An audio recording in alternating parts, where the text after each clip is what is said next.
Welcome to icon India.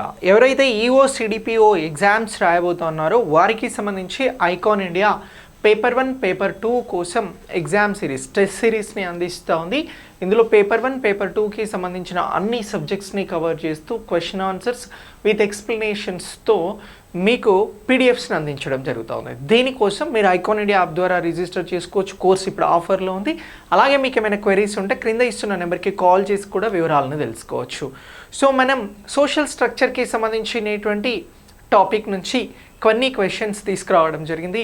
ఈ క్వశ్చన్స్ని మనం ఎగ్జామ్ ద్వారా కండక్ట్ చేయడం జరుగుతుంది. ఆ క్వశ్చన్స్ని ఒకసారి మీరు కూడా ఇక్కడ అప్డేట్ అవ్వండి. సో క్వశ్చన్ చూడండి, పిఎంఎస్ పథకం యొక్క ప్రధాన లక్ష్యం ఏమిటి అని అంటున్నాం. గ్రామీణ విద్యార్థుల ఉపాధికి మద్దతు, పేద విద్యార్థులకు పోస్ట్ మెట్రిక్ విద్యావకాశాలను అందించడం, అలాగే గిరిజన మహిళలకు ప్రత్యేక ఉపకార వేతనాలు, విద్యారంగంలో అంతర్జాతీయ భాగస్వామ్యాల అభివృద్ధి అని అంటున్నాం. What is the main objective of PMS post matric scholarship scheme అని చెప్పేసి క్వశ్చన్ అడగడం జరుగుతుంది. సో ఈ క్వశ్చన్కి సంబంధించి రైట్ ఆన్సర్ ఏమనుకుంటున్నారు కామెంట్ బాక్స్లో పోస్ట్ చేయండి. సో ఒకసారి డిస్కస్ చేద్దాం. ఈ పోస్ట్ మెట్రిక్ స్కాలర్షిప్ అనేటువంటి పథకం ఏదైతే ఉందో ఈ పథకం ప్రధాన లక్ష్యం ఏమిటి అని అంటే ఎవరైతే పేద విద్యార్థులు ఉన్నారో వీరికి సంబంధించి స్కాలర్షిప్స్ని అందించడం కోసం, పోస్ట్ మెట్రిక్కి సంబంధించినటువంటి విద్యావకాశాలను అందించడం కోసం తీసుకొచ్చినటువంటి పథకమే పిఎంఎస్కి సంబంధించిన పథకం. సో ఈ పథకం ద్వారా పేద విద్యార్థులకి సంబంధించి పోస్ట్ మెట్రిక్ విద్యావకాశాలను అందించడం జరుగుతోంది. Providing post matric education opportunities to the poor students అని అంటున్నాం. ఇది దీనికి సంబంధించినటువంటి రైట్ ఆన్సర్గా మనం గుర్తించాల్సి ఉంటుంది. ఇక రిమైనింగ్ ఆప్షన్స్ మన ఆన్సర్ కాదు. ఇక నెక్స్ట్ దీని తర్వాత మరొక క్వశ్చన్ చూడండి, యూజీసీ నియమాలలోని 12B విభాగం ఏమిటి అని అంటున్నాం. సో ఈ గ్రాంట్స్ కమిషన్కి సంబంధించినటువంటి ఇక్కడ 12B విభాగం అనేటువంటిది ఒకటి తీసుకోవడం జరిగింది.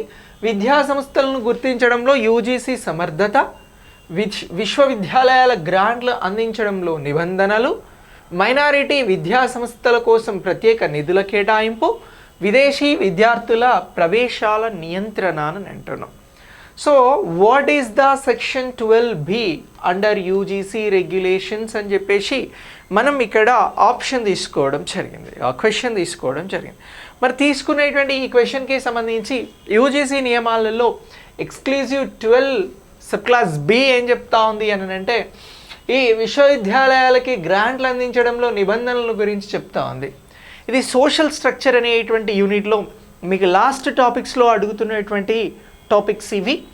సో ఇందులో మనకి యూజీసీ నియమాలు ఏం చెప్తా ఉన్నాయి అని అంటే విశ్వవిద్యాలయాలు ఏవైతే ఉన్నాయో వీటికి సంబంధించినటువంటి గ్రాంట్లు అందించడంలో నిబంధనల గురించి 12 సబ్ క్లాస్ బి అనేది యూజీసీ గైడ్లైన్స్ చెప్పడం జరుగుతోంది.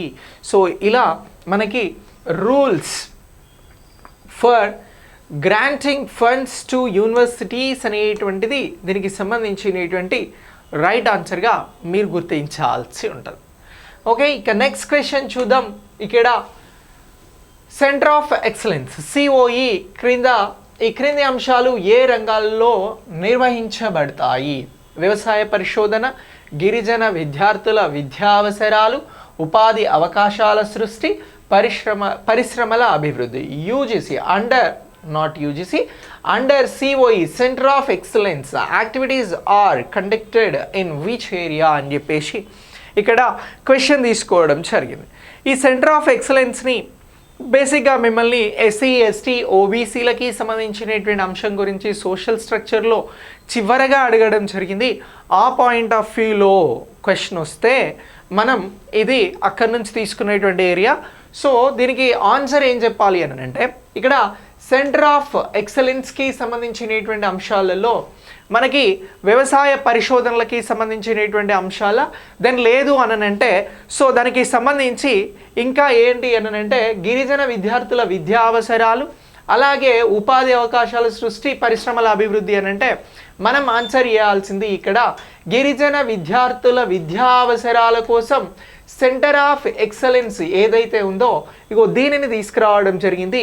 సో ఇక్కడ ఎడ్యుకేషన్కి సంబంధించినటువంటి నీడ్స్ ఆఫ్ ట్రైబల్ స్టూడెంట్స్ అనేటువంటి అంశాన్ని మనం ఆన్సర్గా చెప్పాల్సి ఉంటుంది.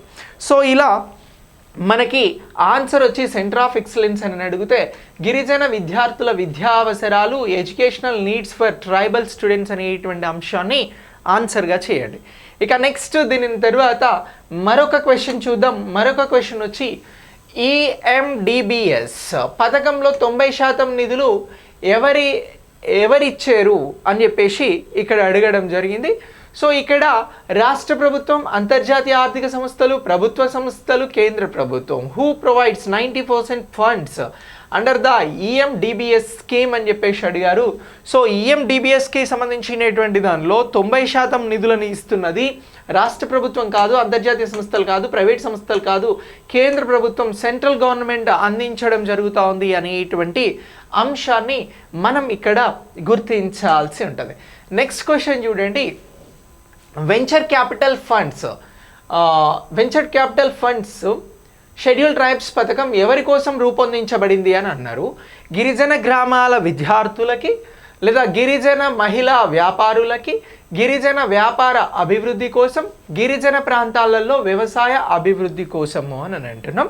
సో ఇక్కడ వెంచర్ క్యాపిటల్ ఫండ్ షెడ్యూల్ ట్రైబ్స్కి సంబంధించి దీన్ని ఎందుకోసం తీసుకొచ్చారు అని అంటే గిరిజన వ్యాపార అభివృద్ధి కోసం తీసుకురావడం జరిగింది అనేటువంటి అంశాన్ని మనం ఇక్కడ ఆన్సర్గా చేయాల్సి ఉంటుంది. సో ఇక్కడ డెవలప్మెంట్ ఆఫ్ ట్రైబల్ బిజినెస్ ఏదైతే ఉందో దీనికోసం తీసుకొచ్చినటువంటిదే వెంచర్ క్యాపిటల్ ఫండ్ అనేటువంటి అంశాన్ని గుర్తుంచుకోండి. మనకి షెడ్యూల్ ట్రైబ్స్కి సంబంధించినటువంటి దానిలో ఈ వెంచర్ క్యాపిటల్ ఫండ్ అనేది గిరిజన వ్యాపార అభివృద్ధి ఏదైతే ఉందో దానికోసం తీసుకురావడం జరిగింది. ఇలా ఈ పాయింట్ ఆఫ్ వ్యూలో ఇది మనకి చాలా ఇంపార్టెంట్గా గుర్తించాల్సి ఉంటుంది. ఓకే, సో ఇలా ఈ క్వశ్చన్స్ని అప్డేట్ చేసుకోండి. సోషల్ స్ట్రక్చర్ యూనిట్కి సంబంధించి నెక్స్ట్ క్లాస్లో మనం మరికొన్ని క్వశ్చన్స్ని గురించి డిస్కస్ చేద్దాం. Thanks for watching.